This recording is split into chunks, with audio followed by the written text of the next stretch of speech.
নমস্কার বন্ধুরা, আরেকটি নতুন ভিডিওতে আপনাদেরকে স্বাগত জানাচ্ছি। আমাদের রাজ্যের মুখ্যমন্ত্রী মাননীয় শুভেন্দু অধিকারীর ঘোষণা মতো জনকল্যাণ শিবিরের একদিন বাড়ানো হয়েছে, অর্থাৎ আজকেও কিন্তু আপনারা শিবিরে আবেদন করতে পারছেন। তো পশ্চিমবঙ্গ জুড়ে চলা এই জনকল্যাণ শিবিরগুলিতে মানুষের উপচে পড়া ভিড় লক্ষ্য করা গিয়েছে এবং এই জনকল্যাণ শিবিরে আয়ুষ্মান ভারত প্রকল্প নিয়ে মানুষের মধ্যে অন্যরকম একটা উন্মাদনা ছিল। আপনারা যারা ফর্ম নিয়েছেন, ফিল আপ করে জমা দিয়েছেন, আয়ুষ্মান প্রকল্পে 3 ধরনের ফর্ম ছিল।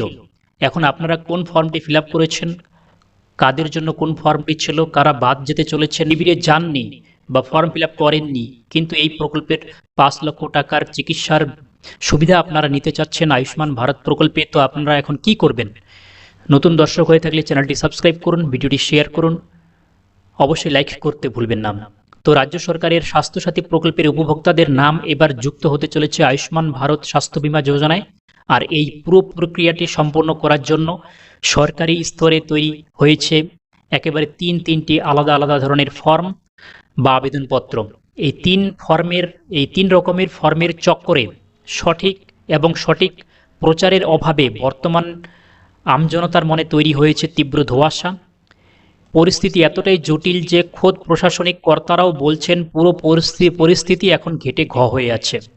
কলকাতা পুরসভা এবং সরকারি সূত্র মারফত যে এক্সক্লুসিভ তথ্য উঠে আসছে তা অনুযায়ী এই 3টি ফর্মের রহস্যটা কি তা আমরা বিস্তারিত এই ভিডিওটিতে জেনে নেব। প্রথম ফর্ম একদম সাধারণ আবেদনপত্রের মতোই, যেখানে উপভোক্তাকে নিজের নাম, সমস্ত ডিটেলস, ঠিকানা দিতে হচ্ছে এবং পূরণ করতে হচ্ছে।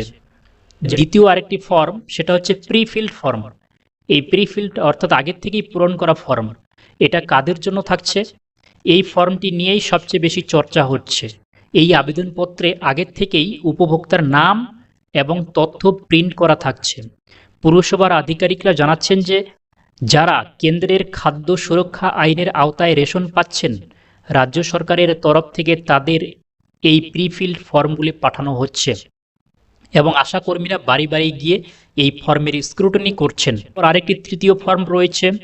এই বিশেষ আবেদনপত্রটি তৈরি করা হয়েছে কেবল 70 বছর বা তার বেশি বয়সী প্রবীণ নাগরিকদের জন্য। ভোটার তালিকায় তাদের নাম খতিয়ে দেখার জন্যই এই পৃথক ফর্মের ঝুঁকি রাখা হয়েছে। কিন্তু এত রকমের জটিলতা কেন? সূত্র বলছে যে স্বাস্থ্যসাথী প্রকল্পে একটি পরিবারের জন্য একটি মাত্র কার্ড দেওয়া হতো, যেখানে মূল উপভোক্তা হতেন পরিবারের প্রধান মহিলা।